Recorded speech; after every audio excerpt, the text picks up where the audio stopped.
Ao que está assentado sobre o trono e ao Cordeiro sejam tributadas ações de graças e honra e glória e poder por todos os séculos. Missão Evangélica Boas Novas. Programa Boas Novas. O que jamais passou pela mente de pessoa alguma em toda a história do gênero humano, salvação eterna, vida eterna de graça, sem participação humana nenhuma, é o que pregamos, porque é isso que significa o Evangelho da Graça do Senhor Jesus.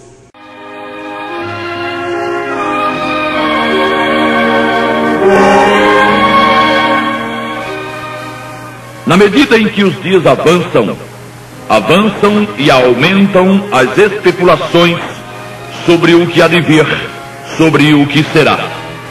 O programa Boas Novas já tem tecido comentários sobre os dias que vivemos ou em que vivemos.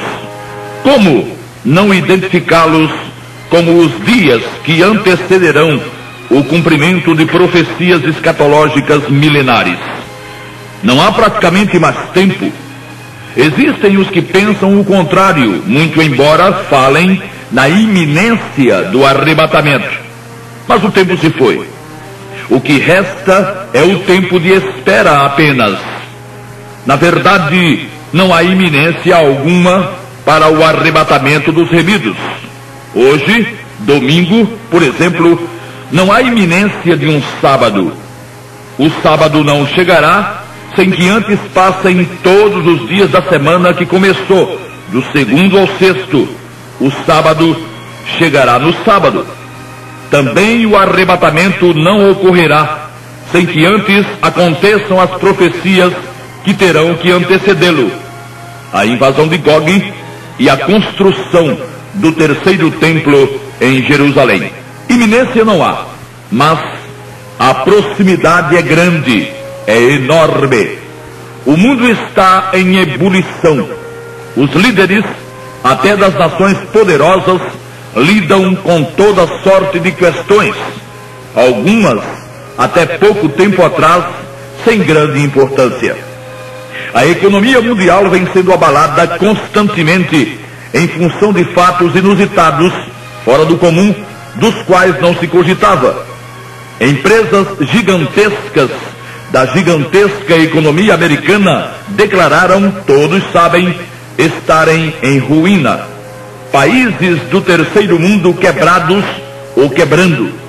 Gritos de socorro, pavor no mercado mundial. Quase nada para a instalação definitiva do caos. E que tal se aparecesse um homem com capacidade e engenhosidade para resolver isso tudo como num passe de mágica? Qual nação ou qual líder nacional não o receberia de coração e de braços abertos? E que dizer do destempero do clima e do tempo? Os observadores dizem ter dado a louca na natureza. Nada mais é presumível, nada é mais tido como coisa certa. Quando não era para chover, cai um dilúvio. Quando se espera que chova, vem a seca, a estiagem. Viu-se na Europa recentemente o que não se via em quase 500 anos em algumas regiões daquele continente. Princípio das dores? Não exatamente. Apenas uma amostra do que será o princípio das dores, que ainda não será o que há de ser o período das dores realmente. Fatos isolados são fatos isolados.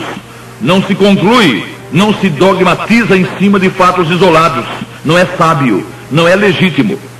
Só que agora há uma combinação de fatos, há uma reunião de fatos que, ligados, apontam em direção ou na direção dos juízos de Deus.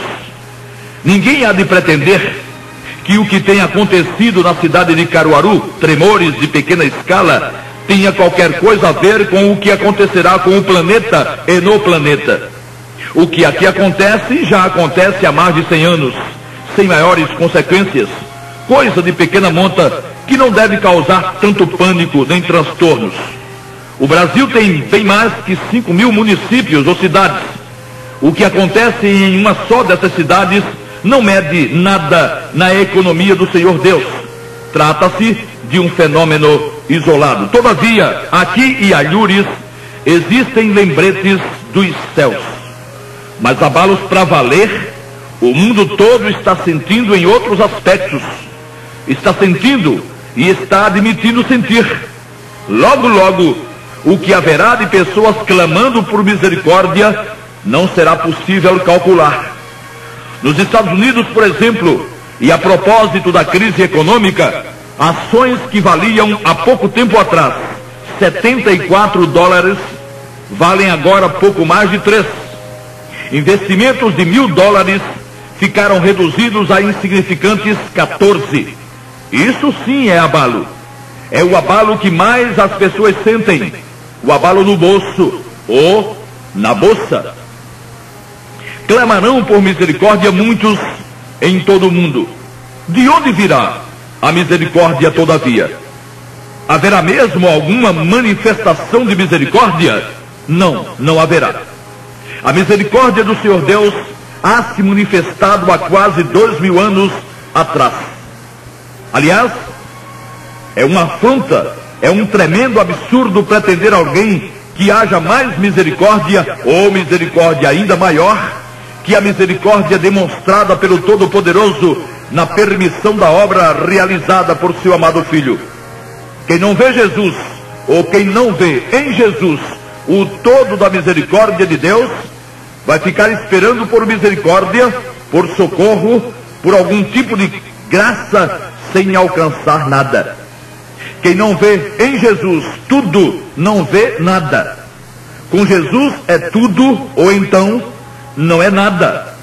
Não existe essa coisa de uma parte da confiança em Jesus, outra parte ou o resto da confiança em alguém mais.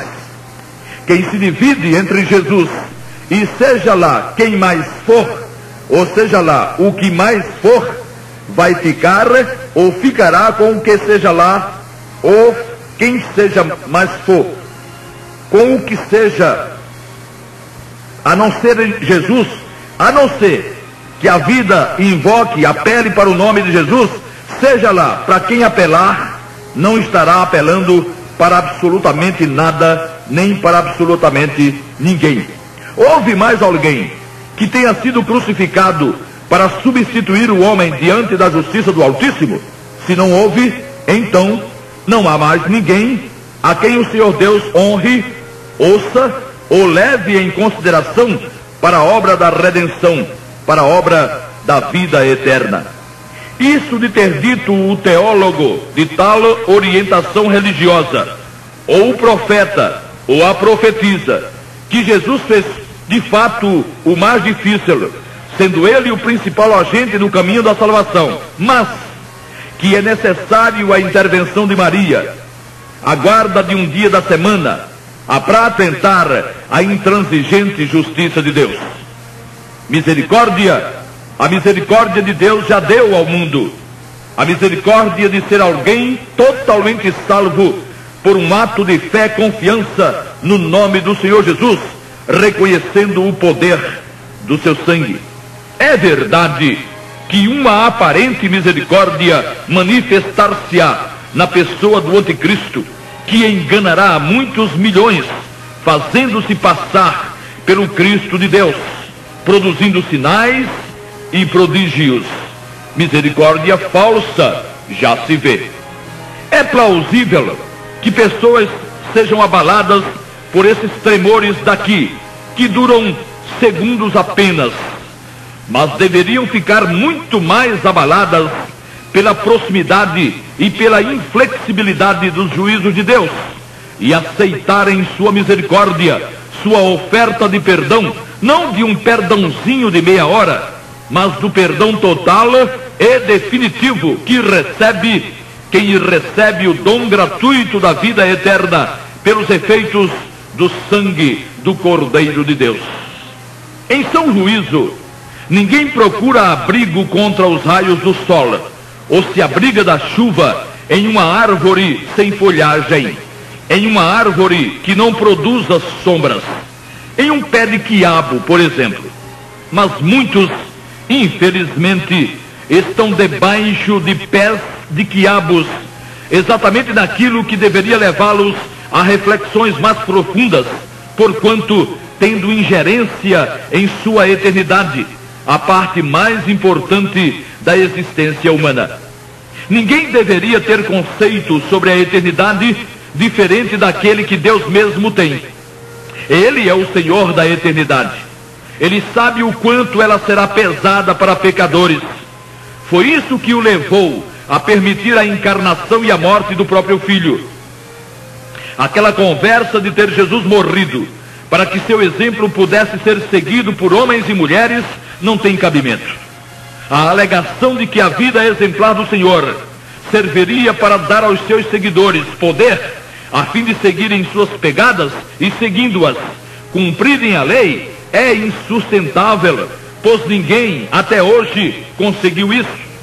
Alegam lá eles que conseguir, de fato, ninguém conseguiu, mas que eles continuam tentando. E isso serve para quê? Quando foi que alguém que tentou conseguiu o que tentava, se ainda continua tentando?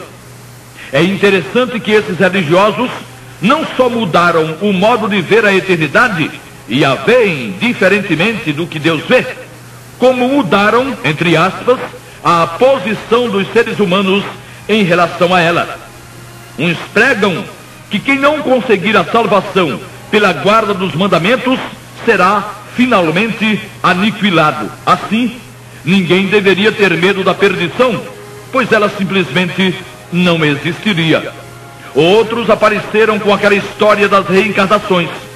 Pedimos inclusive desculpas ao ouvinte pela insistência no assunto, mas é que a perdição não é coisa para brincadeiras. Nas reencarnações, o pecador melhoraria à medida em que voltasse a vestir cada vez um outro corpo, e os que se foram estão esperando reencarnar até hoje. Ficar purgando os pecados maiores foi outra invenção à margem das Escrituras. Tem provocado um prejuízo sem tamanho aos seguidores da religião que inventou esse dogma. Ao invés de irem para o purgatório, estão indo para o Hades, e de lá só sairão para enfrentarem o juízo final. Uma situação pavorosa. Que mais pode fazer Deus que já não tenha feito? Que mais poderia Ele revelar que já não tenha revelado em sua soberana palavra? E o que é que acontece com tanta gente que até conhece o que Deus revelou, mas que inventou outros conceitos? Acontece que essa gente conhece o que Deus revelou, contudo, nunca considerou como suficiente. E aí temos o quê? Temos que todas essas pessoas, essas da lei, do purgatório, das reencarnações, da perseverança, das boas obras, podem até viver agradecendo a Deus por tudo o que Ele fez. Mas como não consideram suficiente, cada uma cuida ou em completar a insuficiência divina, ou em fazer qualquer coisa para ajudarem-se a si mesmas. Não é uma gracinha? Como dissemos, esse é o perigo maior: ter conceitos sobre a eternidade diferentes do conceito de Deus. Muitos até se irritam com a insistência com que esse assunto vem sendo tratado. Alegam que tal insistência é motivada pela falta de assuntos. Certamente gostariam que, ao invés de falar sobre a eternidade e seus perigos, falássemos, ou falasse quem sobre a eternidade fala, em antropologia, ou de antropologia, de sociologia, ou de amenidades, filosofando sobre o porquê não existem chifres na cabeça do cavalo. Nem fariam questão de participarem de debates sem fim sobre assuntos perfeitamente dispensáveis que terminam sem terminar, ou seja, sem que haja qualquer resultado prático. Tudo menos ter que encarar a realidade dura e maçante da eternidade. Por enquanto, realidade somente no campo teórico. Agora, pondere-se no seguinte: se até a teoria irrita e amedronta, o que não será enfrentar na prática a eternidade? Na conjuntura atual, caro ouvinte, o que mais o tem feito estremecer?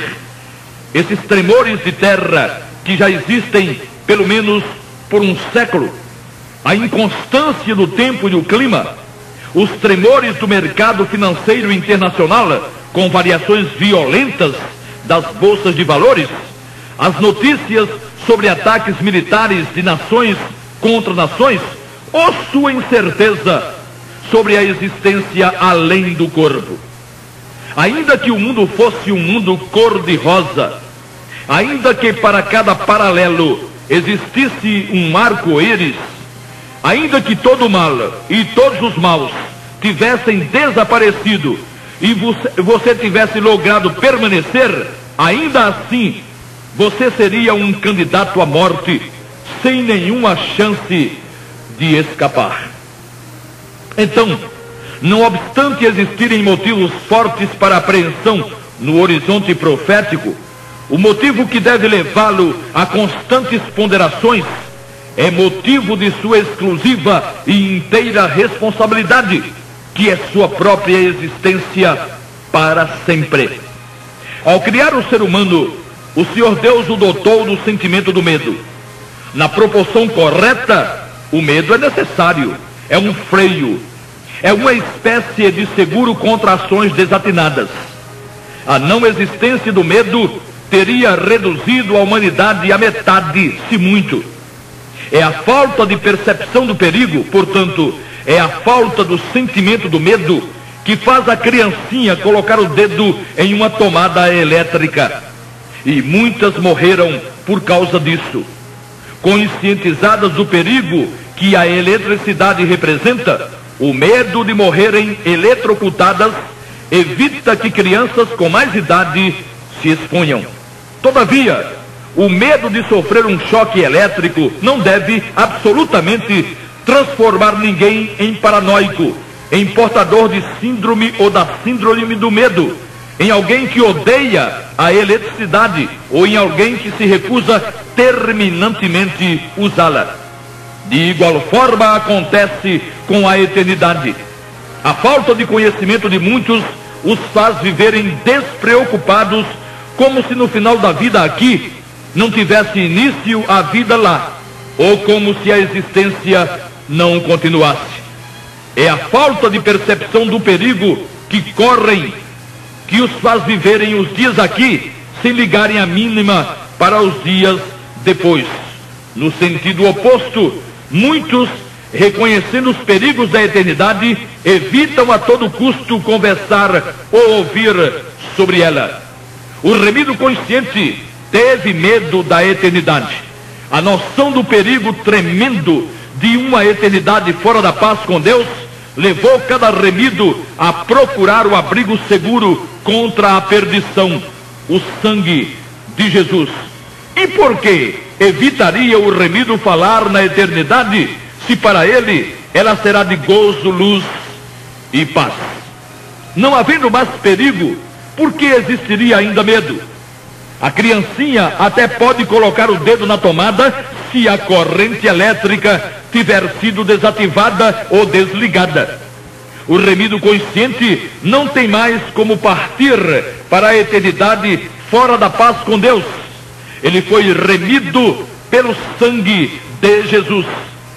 Se ele tivesse sido remido por uma outra coisa qualquer, na hipotética ideia dessa possibilidade, poderia ser que sua remissão desse para trás, deixasse de ser. Mas com o sangue de Jesus não há retrocesso. É o sangue de Jesus, que é isso? Mas respeito, mas reverência. E sabendo disso, de que precisaria o remido ter medo? A corrente da perdição eterna, para ele, remido, foi desligada para sempre. Não existe, mesmo que remotamente, nem a mais sutil possibilidade de vir ele a estar na situação anterior de perdido. Isso acabou. Nada e nem ninguém é mais o mesmo depois de atingido pelo sangue do Cordeiro de Deus. Não existe culpa que resista a ação poderosa do sangue do Senhor. A maioria é que teima em não confiar nele. Vai se fazer o quê? Nem Deus mesmo pode fazer nada? Agora, misericórdia suplementar, misericórdia além da misericórdia do dom gratuito, nem esperando deitado. O tempo que o tempo tinha se foi. O tempo que resta agora não é tempo que deva ser desperdiçado. Deveria, pelo contrário, ser aproveitado em cada segundo. O mundo está sendo abalado. O mundo está tremendo. As estruturas, as organizações, as ideias, mesmo as mais aparentemente sólidas, dão demonstração de terem acusado os golpes que o tempo lhes vem aplicando. Milhões de homens, um a um, partiram já para o lado de lá. Muitos tendo dedicado toda a vida no corpo às coisas do lado de cá, às filosofias que acabaram e que acabam na morte. Não tiveram medo, não tiraram proveito do benefício do medo de uma eternidade fora da presença do Senhor Deus. Ou então, pousaram de super-heróis, desses que jogam bravatas para tudo quanto é lado, ou se deixaram iludir pelas quimeras, pelas utopias, pelas promessas falsas e vãs de credos religiosos, que lhes prometeram socorro de última hora, ou misericórdia, para além da misericórdia já concedida por Deus. Nessa hipótese, Inês é morta.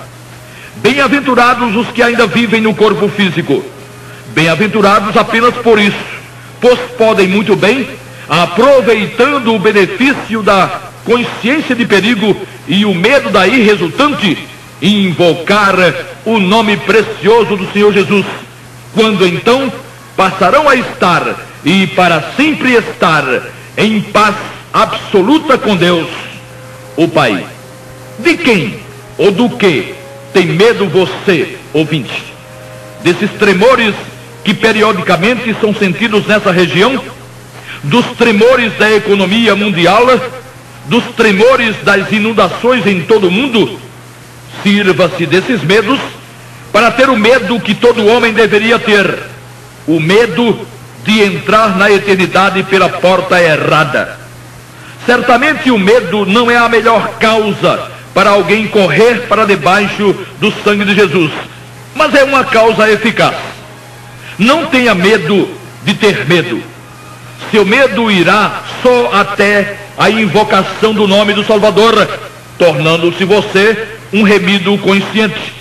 Muitos remidos ainda nutrem medo, em função da ignorância que mantém da verdadeira estrutura do plano de Deus para a salvação de pecadores. O medo existe, motivos para ele não. O Senhor Jesus, por seu sacrifício e por seu sangue, tirou a força do medo, transformando-o em alegria, em gozo, em felicidade para os que nele confiaram. Existe um perdão total e definitivo por parte do Todo-Poderoso, aquele que pode de fato perdoar. Existe esse perdão para você, caríssimo ouvinte. Mas não pense que esse perdão será seu de qualquer jeito. Está escrito que Deus, não tendo em conta os tempos da ignorância, anuncia agora a todos os homens e em todo o lugar que se arrependam, porquanto tem determinado um dia em que, com justiça, há de julgar o mundo por meio do varão que destinou, e disso deu certeza a todos, ressuscitando-o dos mortos. Atos 17, 30 e 31. Se não quiser considerar seriamente essa afirmação, tudo bem, não considere e assuma as consequências. Entretanto, considerando-a, porque ela é séria, veja que, ou note que, Deus não leva em conta os tempos da ignorância. Ou seja, enquanto alguém é alguém que não ouviu sobre a graça de Deus, sobre o perdão de Deus, sobre a misericórdia de Deus, por não ter tido a chance de ouvir, será pesado de uma forma no juízo a que terá que se submeter. No entanto, se o tal alguém ouviu, tomou conhecimento. E tomando conhecimento, não pode ser mais considerado ignorante. Nesse caso, Deus leva em conta. Não haverá desculpa, haverá juízo. E o juízo virá ou acontecerá tão certamente quanto é certo que Jesus foi ressuscitado dos mortos pelo próprio Deus. O Senhor não leva em conta os tempos da ignorância, mas os tempos da consciência Ele leva sim. Os fenômenos naturais, não de forma localizada como aqui, mas de forma catastrófica, como inundações, vulcões, furacões e terremotos, que têm acontecido em quantidade assombrosa em todo o planeta, devem servir de alerta e de conscientização para a proximidade do fim. Não há mais o tempo que o tempo tinha há tempos atrás. O tempo se foi. Agradeça por estar vivo e aproveite o tempo de agora, que é o único tempo que lhe pertence, e assuma o compromisso que Deus leva em consideração. Reconheça sua situação de pecador perdido e apele para o sangue do Salvador, invocando-o nessa condição. Nada de meu Jesus. Jesus é bom ou Jesus é tudo. Fora com declarações desse tipo, que servem apenas para camuflar, para esconder uma incredulidade que não tem tamanho. Quem vive dizendo isso, vive também agarrado com tudo quanto é padroeira e padroeiro, e mais corredentora, e mais tudo quanto a invencionice religiosa conseguiu criar.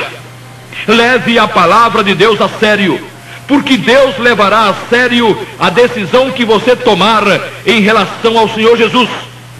Ou você o invoca como seu salvador pessoal, ou seu sangue não servirá de nada para você. E sem o sangue de Jesus, ninguém terá paz com Deus nunca.